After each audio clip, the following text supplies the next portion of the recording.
Jeg vil lave en gennemgang af P1-debatten de første 15 minutter med de argumenttyper, som vi skulle prøve at finde. Og I har alle sammen hørt de første 15 minutter, og så har I læst min transkription hernede under. Men jeg vil lige gå lidt tilbage. Så det hele startede jo med Toulmins argumentationsmodel, at I lærte at finde påstanden, belæg og hjemlen, der er implicit imellem dem, altså at du skal holde op med at ryge, belæg, hvorfor det er, fordi det er usundt. Det er sådan et grundargument. Men når man begynder at fylde ud i en tekst, eller man begynder at have et debatprogram, så er det jo ikke bare små argumenter, man siger. Så putter man ind i en tekst, og så begynder man at gøre nogle andre ting. Så derfor kan vi ikke bare sidde og finde påstand og belæg hele vejen igennem. Det bliver i hvert fald ikke særlig interessant.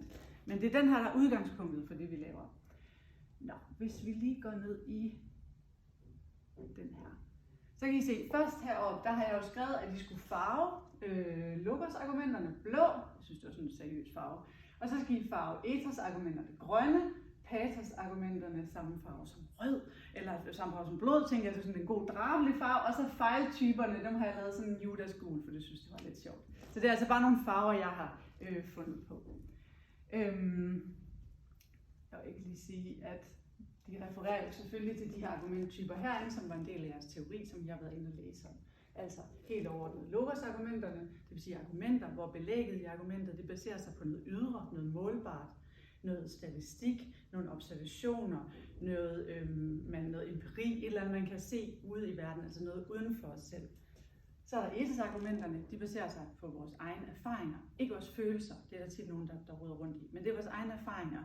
Jeg har været lærer i 13 år, derfor ved jeg sådan og sådan, det vil være et ethos-argument. Eller en læge, der siger, at du skal holde op med at ryge, fordi jeg i min praksis har set sådan og sådan. Eller pathos-argumenterne, de baserer sig på noget indre. Det er vores følelser, det indre, det vi føler, og det vi er bange for, og det vi bliver glade for. Så det er alt sammen, når vi finder motivationen inde i os selv. Og så er der alle fejltyperne herover, og dem kan man i virkeligheden også godt hælde ind under de forskellige, der vil de som regel ligge under pathos-argumenter, men det er simpelthen, når man prøver at argumentere, hvor man prøver at snyde eller manipulere i stedet for. Og dem har vi også forskellige af, og vi skal møde et af dem i den her debat. Nå, vi går hen til debatten, og altså for nemhedens skyld, så har jeg transkriberet det, I skulle bruge, sådan at I ikke skulle sidde og skrive det hele ned selv. Vi skulle selvfølgelig lytte den, og det gjorde jeg. Og her er så den tekst. Og jeg startede det ud for jer, for at vise, hvad det var, jeg mente. Så jeg har farvet det første. Det er den her Karolina, der svarer på spørgsmålet om den her anholdelse af Adam, om det var i orden eller ikke i orden. Og hun siger så, at det var en voldsom magtanvendelse. Voldsom magtanvendelse. Så hun fortæller, at hun synes, det var voldsomt. Hun siger ikke, der skete det. Det tog så mange minutter. Det blev observeret på den her måde, han endte med en brækket arm. Hun siger, at det var en voldsom, altså jeg synes, det var en voldsom magtanvendelse. Derfor er det et pathos-argument, og hvis I skal helt ned og rode i det og være nørdet, så er det et motivationsargument. Så går vi videre. Så kommer Verden og siger det, så kommer Søren. Og Søren, han siger, at han blev ikke anholdt for at cykle med sin telefon. Han blev anholdt for ikke at opgive sit navn, fødselsdato og adresse ifølge retsplejelovens paragraf 750.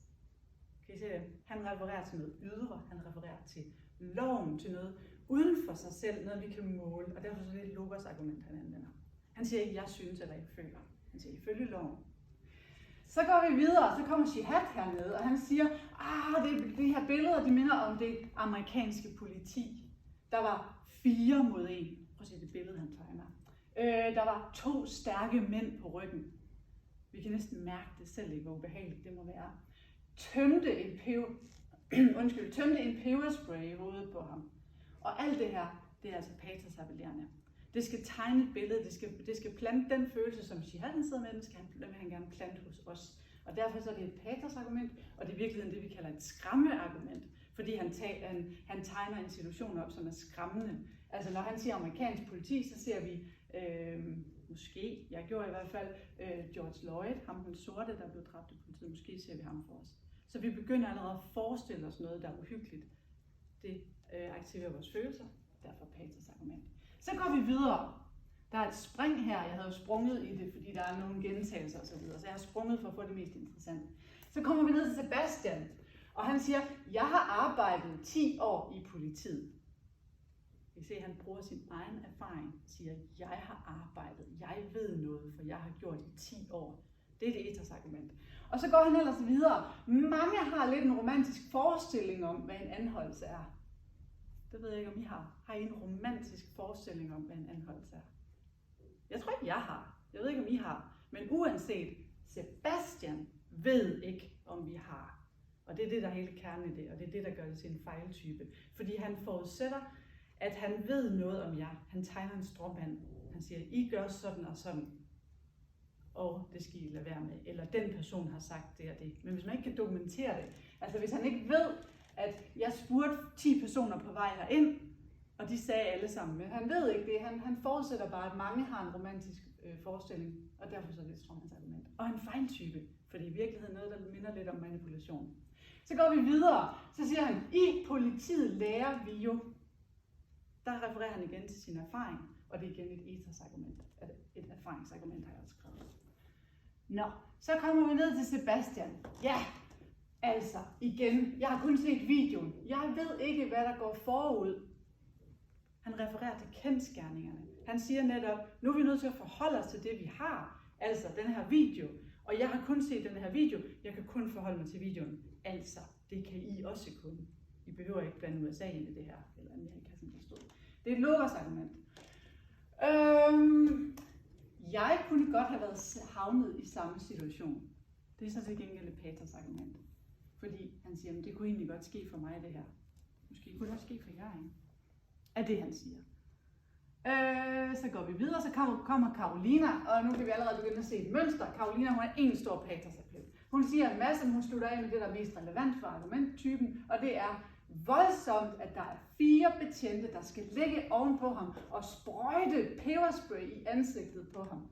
Igen, patos-argument er et skræmmeargument. Hun tegner situationen. Nå, så springer jeg lidt i debatten her ned til 8 minutter, og så kommer vi ned til Carolina en gang til, som er sådan, jeg er med på, at Adam måske har gjort modstand. I virkeligheden så er det en gendrivelse, hun kommer med der. Jeg har bare ikke markeret den her. Men i forhold til den anden teori, så er det en gendrivelse, det er en indrømmelse. Så går hun videre, og så kommer belægget. Jeg synes, det er ubehageligt, og jeg synes, det virker overflødigt. Altså, det virker over grænsen.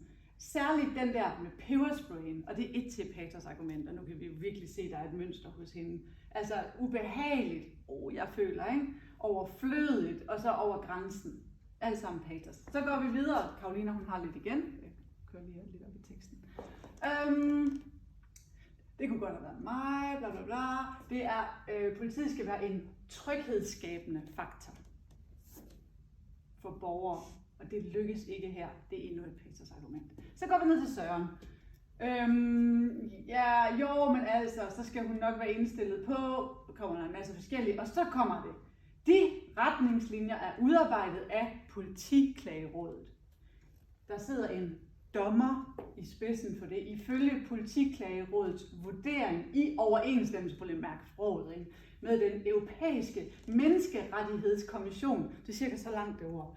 Og de domme, der ligger i Strasbourg, altså det bliver ikke mere Lucassen det her. Det er simpelthen herligt. Både hans sprog er Lucas-appellerende, den er sådan en passiv form, han bruger, ikke nogen tillægsord. Og så alle de ting, han refererer til, altså Politiklagerådet og menneskerettighedskonventionen og de domme og så videre. Så nu kan vi også godt begynde at se et mønster for Søren, at han er et stort Lucas-argument. Nå, vi går videre, så kommer verden, og grunden til, at jeg har taget noget af det, verden siger, det er, fordi jeg synes, det er lidt interessant, hvordan hun prøver at placere en holdning hos dem i studiet. For hun siger, er loven forkert? Må man gerne sprøjte en, der i mange sammenhænge kalder sig en almindelig familiefar? Og det der med at kalde nogen for noget, det er et ordvalgsargument, og det lyder lidt mærkeligt, fordi i sig selv er et ord jo ikke et helt argument, men den måde at bruge det på, det går ind og påvirker os til at synes noget bestemt om det, vi taler om.